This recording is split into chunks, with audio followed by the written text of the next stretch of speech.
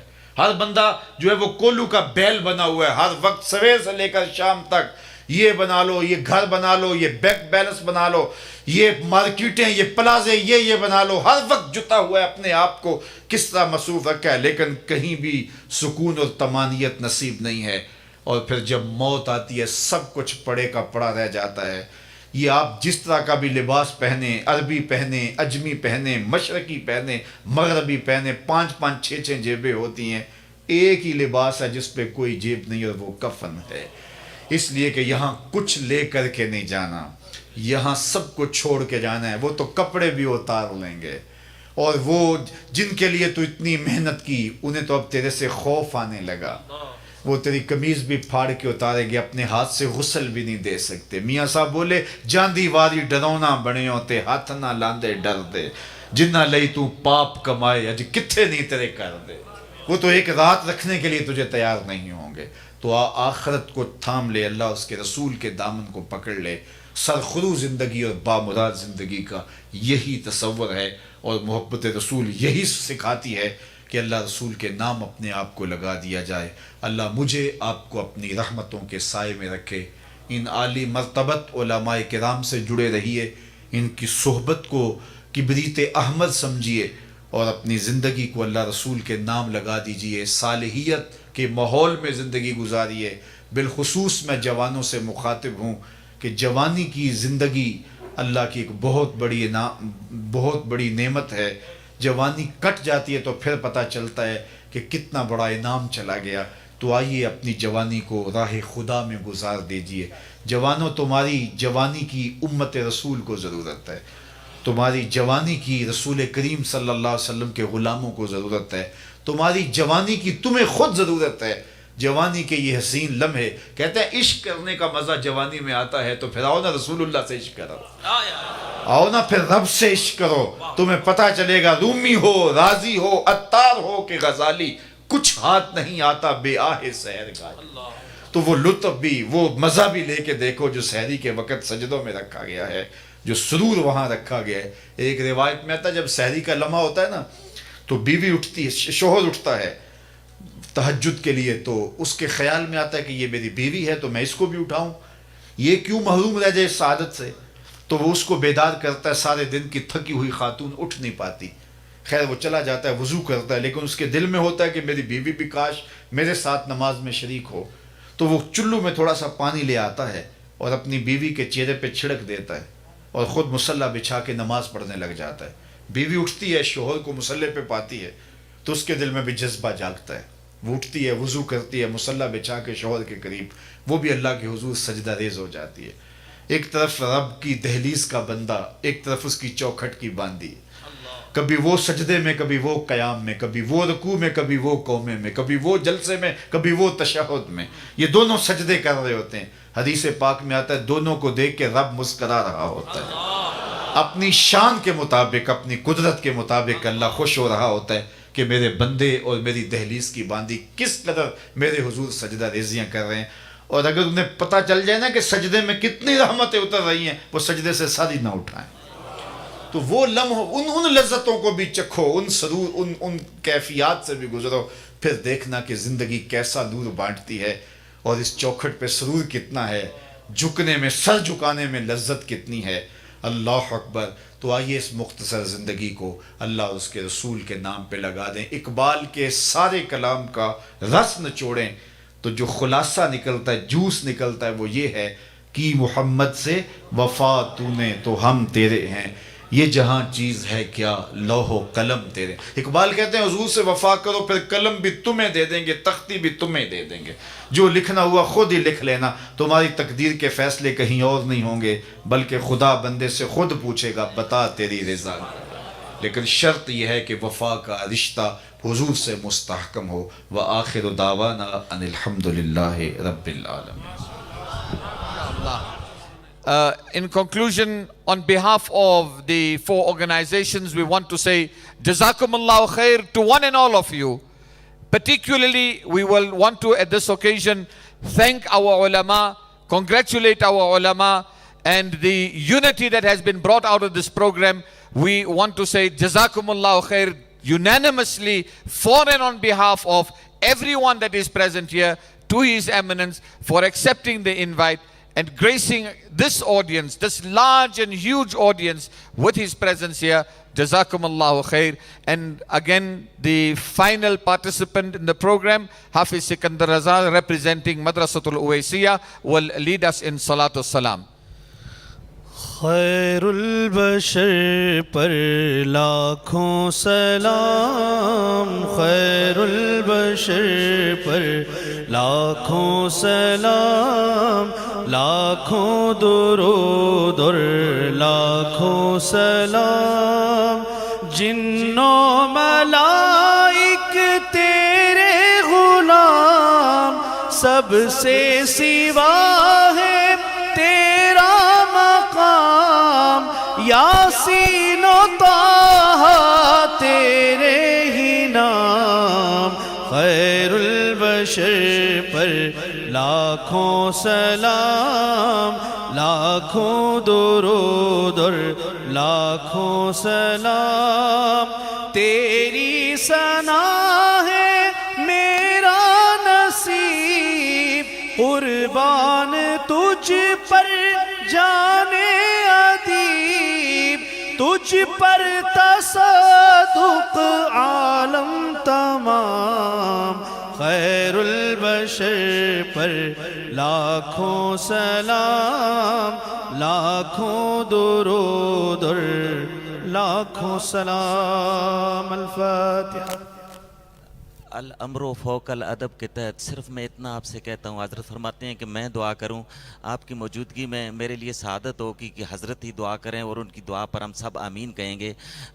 دعا کا ماحول اور کیفیت بنانے کے لیے ایک بار سورہ فاتحہ اور 3 بار سورہ اخلاص کی تلاوت فرمائیں، اور پھر قبلہ حضرت صاحب کی دعا پر ہم آمین کہنے کی سعادت حاصل کریں گے۔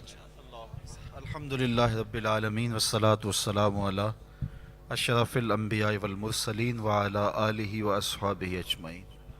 اللہم یا رب بجاہ نبیک المصطفیٰ ورسولک المرتضی طہر قلوبنا من کل وصف وباعدنا عن مشاہدتک ومحبتک وامتنا علی السنت والجماعت والشوق الی لقائک یا ذی الجلال والاکرام۔ اللہم اغفر ذنوبنا واستر عیوبنا وقلب قلوبنا ونور قبورنا وسہل مرادنا ویسر امورنا۔ اللہم اغفر لنا ولوالدینا ولمشائخنا ولاساتذتنا ولتلامذتنا ولمن لہ حق علینا ولجمیع امت سید الانبیاء والمرسلین۔ اے اللہ، آج کی اس بابرکت محفل نور کا ایک ایک لمحہ قبول فرما، جتنے لوگ آئے ہیں سب کو برکتوں سے مالا مال فرما، کوئی ایک شخص بھی خالی ہاتھ نہ لوٹے۔ اے اللہ، ان کے گھروں میں واپس پلٹنے سے پہلے پہلے اس اجتماع کی برکتیں ان کے گھروں تک پہنچا دیں۔ اتنے لوگوں کی تڑپتی آمین کے ساتھ تیری بارگاہ میں دعا ہے، ہم سب کا خاتمہ ایمان پہ ہو، زندگی اسلام پر، موت ایمان پر۔ اے اللہ، امت کو کھویا ہوا مقام دے دے، عظمت رفتہ رفعت پارینہ بخش دے، بھٹکے ہوئے آہو کو پھر سوئے حرم لے چل، اس شہر کے خوگر کو پھر وسعت صحرا دے۔ میں بلبل نالا ہوں اس اجڑے گلستاں کا، تاثیر کا سائل ہوں محتاج کو داتا دے۔ اللہم اید الاسلام والمسلمین، اللہم اعز الاسلام والمسلمین۔ اے اللہ، ان عالی مرتبت علماء مشائخ کا سایہ دیر تک باقی اور سلامت فرمانا۔ جو کام یہاں ہو رہا ہے اللہ، اس کی برکتیں انہیں نصیب فرما۔ آپ سب کے لیے دعا ہے اللہ، ہم سب کو دنیا آخرت کی بہتریاں نصیب فرما، ہر خیر ہماری جھولیوں میں ڈال دیں، ہر اچھائی ہمارا مقسوم کرنا، جو کہا گیا قابل عمل چیزوں پر توفیق عمل عطا کر دینا، راہ دین پہ چلنا ہمارے لیے آسان کر دینا، شیطان کے مکر و فریب سے ہم سب کی حفاظت فرما، رزق حلال، رزق وسیع، رزق سہل، رزق مبارک اور رزق فراواں عطا کرنا، حرام کے ایک لقمے سے بھی محفوظ رکھنا، سوچوں خیالوں کی پاکیزگی دینا، اٹھے ہوئے ہاتھ خالی نہ موڑے جائیں، پھیلی ہوئی جھولیاں رحمتوں سے بھر دی جائیں، بے اولادوں کی گودیاں اولاد سے ہری کر دی جائیں، انہیں اولاد نرینہ بھی دے دے، اولاد مادینہ بھی دے دے۔ اے اللہ، جو والدین اپنے بچوں، بیٹوں، بیٹیوں کے لیے اچھے رشتوں کے لیے سرگرداں ہیں، انہیں صالح اسباب مہیا فرما۔ اے اللہ، جو بچیاں سسرال میں دکھی ہیں انہیں سکھ نصیب فرما، جن کی اس دواجی زندگی میں تلخیاں ہیں اپنے کرم سے دور فرما دے۔ آج کے اجتماع میں دام دھر میں سخن جس طرح بن پڑا، جو بھی شریک ہوا، جس نے انتظام و انصرام کیے، جو تشریف لائے، عالی مرتبت شخصیات نے سرپرستی کی، سب کو جزائے خیر عطا فرما دے۔ اللہ، ہر خیر ہر بلائی ہماری جھولیوں میں ڈال دے۔ وصلی اللہ تعالی علی النبی الامین وعلی آلہ واصحابہ اجمعین برحمتک یا دار العلوم پریٹوریا، دار العلوم پریٹوریا، دار العلوم پریٹوریا۔ کتنا حسین و دل ربا دار العلوم پریٹوریا ہے، مرکز علم خدا، دار العلوم پریٹوریا، دار العلوم پریٹوریا، دار العلوم پریٹوریا، دار العلوم پریٹوریا، دار العلوم پریٹوریا۔ عرش بری پر آفتاب تاروں میں مثل ماہتاب، کچھ اس طرح لگنے لگا، دار